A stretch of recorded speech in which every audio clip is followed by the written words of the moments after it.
This is Starfield, the newest Bethesda game that earned itself quite polarizing reviews.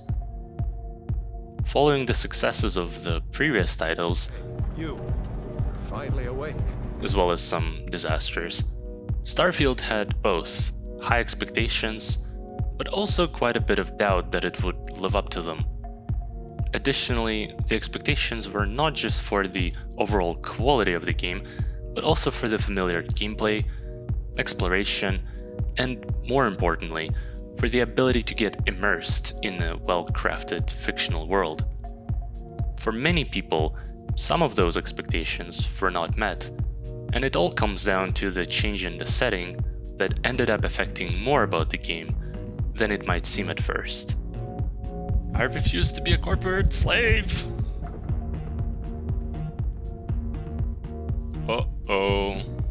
It doesn't save in the prologue? Well, this is Starfield.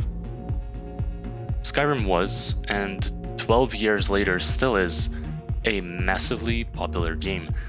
So much so that Fallout 4 was often described as Skyrim with guns. And despite how reductive that sounds, I've got to say that it's surprisingly accurate.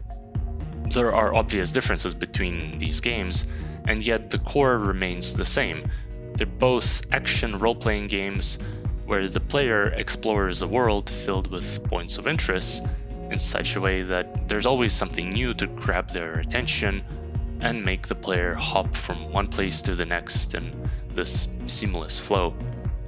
The points of interest themselves are generally varied, though often rely on the same gameplay loop of kill enemies, scavenge the loot, go to the next point, and then repeat. And while the loop itself is very simple, the numerous systems like NPC simulations, random events, day cycle with the wait system, and so on, are all adequate enough to make the process feel more authentic, and as a product of that, make the player more invested in this world. Starfield mostly fits the same description, and so following the same logic, it was dubbed Skyrim in Space. But a change to space exploration is a much bigger leap than a transition from fantasy to a post-apocalyptic setting, and the reason for it is scale.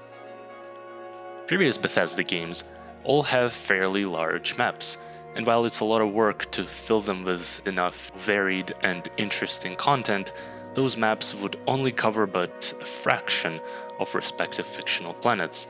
So how would you go about filling hundreds, if not thousands, of entire planets with content in case a player ever wants to visit them?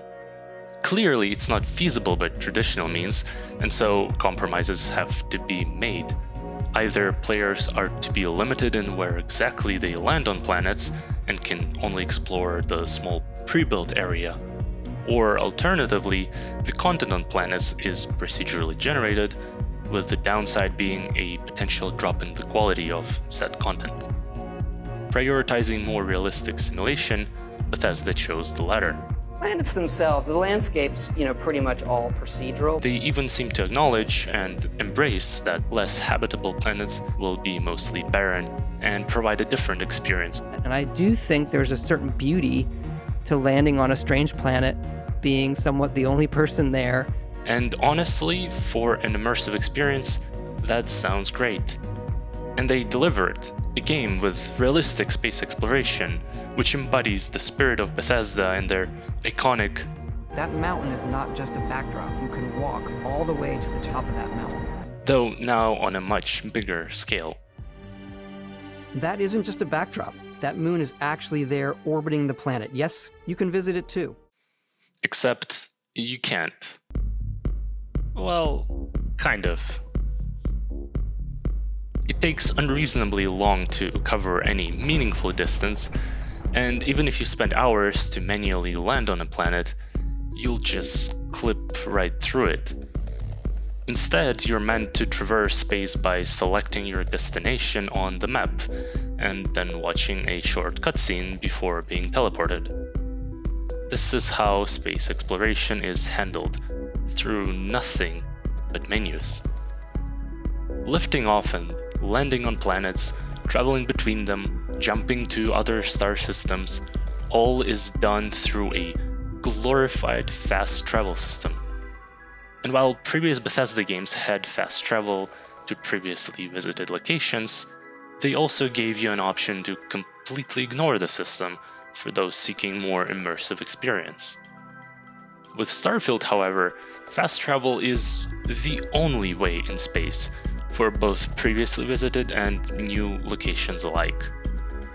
And while most players would undoubtedly default to fast travel to save time, not giving any other options for traversal really damages believability of this world. More problems arise once you actually land on a new planet, only to have trouble finding a city you landed right next to, or the border between the two biomes you've selected, or the shore. There it is, on the wrong side of the map. The reason for these inconsistencies is not bugs, but instead the system used for terrain generation. Basically, whenever you choose a custom place to land on a planet, all it does is it looks up what kind of biome it is and what resources it should contain. And only having this information, it generates a new map for the player and fills it with random content around the landing point. In other words, it doesn't matter if you choose to land on a tiny island or a coast of a continent, both cases would generate equally samey terrains that have nothing to do with the context of your selection on a global map. And probably this is also the reason why the ground map was designed to be so terrible, to make those inconsistencies more obscure by only showing players' location with respect to other points of interest. What's even more surprising is that the same map is used in the cities, and that just feels bizarre. But I digress, and coming back to procedural generation, the main question is whether the content on the so far questionable planets is comparable to that of Bethesda's previous titles. The short answer is obviously no. Procedurally generated content is just not on the same level yet as handcrafted set pieces. But is the quality of the final result at least acceptable? Is it fun to explore those planets? This question is harder to answer, partially due to its subjective nature, and as disappointing as it is, but it depends. Mostly on your playstyle, which would affect how much you end up interacting with procedurally generated content, but also on your expectations and a bit of luck. Just to give you an example, a full exploration of this area around the landing site revealed to me 4 subsurface seas, 2 crystalline matrices, and 2 deserted relay stations among 12 points of interest, which means that almost half of these locations were repeat content just on this landing site. Your experience may vary, but regardless, after a couple of planet explorations, things will start to get samey. Still, avid fans would defend the game saying that you're not meant to engage with this content as much, and it's only there for people that try to 100% planet surveys, for them to have a bit more optional variety. But this begs a question of what is the intended main content, and oftentimes the answer is quests. Bethesda is not exactly known for amazing writing, and their previous titles were heavily criticized for it. So while nobody had especially high hopes for writing in Starfield, it would have been nice to see some improvement on that front. Because while the content associated with quests is generally a bit more developed and interesting, there are numerous moments where writing gets in the way.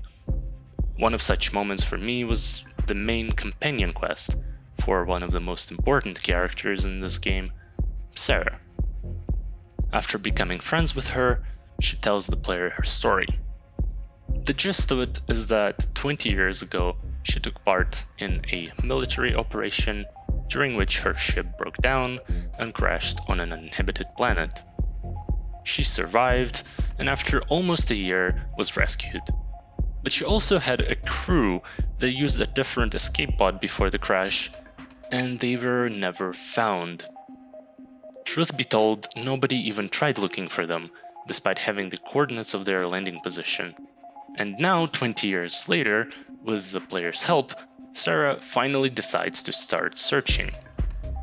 The reason for such a delay is never explained, and that's not even the worst part.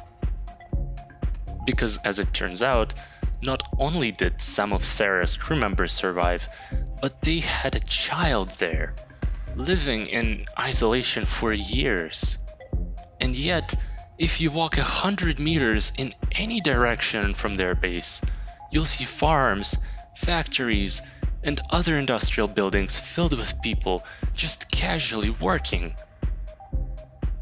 Some suspension of disbelief is necessary to enjoy pretty much any game, but Bethesda really outdid themselves here. This example shows an obvious conflict between two different systems, a quest that implies that the planet is uninhabited, and procedurally generated points of interest that are just trying to give the player more interesting things to do. Lack of communication or rules set up between these systems is what caused such an awkward result. After her parents died, that poor girl spent years surviving on that hostile world, alone. I'm sorry. I had no idea. How could we have possibly known? And while it's one of the worst examples that I can give, Starfield has lots of different systems at play, and as a result, a lot of potential conflicts. Still, it is precisely these systems that make Starfield what it is, and despite how flawed they are, how limited base building is, how bypassable contraband system is, how unintuitive shipbuilding is at first, how underdeveloped space combat turns out to be, how utterly broken stealth is, and persuasion, romancing, inventory management, and so on. Together, it makes a massive, albeit flawed game that can be played in countless different ways. And while there is a lot to criticize, trust me, there's also a lot to be enjoyed in the uncanny combination of all these and many other systems. And I think that this is the main strength of a Bethesda game. They don't have the best combat or writing or graphics, and probably for any of the mechanics seen in these games, there are other games that have done them better. But combining them all together in a neat package of an interesting world to explore, it has always been in Bethesda's DNA. Still, that doesn't mean that the end result should not be criticized, as seems to be the sentiment of some devoted fans protesting any non-universally positive feedback. Bethesda knows that similarly to Skyrim, Starfield will be played for many years, and they've communicated their willingness to keep working on making the game better post-launch, and constructive criticism is crucial for that. Yet, at the same time, blind hatred, sometimes seen on the opposite end of discussion, is equally disappointing. Reactionary content, especially that involving anger, is infectious, which is why it's so prevalent on social media. But we should always try to take a step back from it and form our own personal opinions instead of jumping on a bandwagon of spreading somebody else's exaggerated emotions. Yes, Starfield is flawed, but many of its weaknesses may yet be addressed, if not by developers, then at least by modders. But right now, this is Starfield. And you might like it, or you might hate it, but for better or worse, it's more than just simply Skyrim and space. Thanks for watching.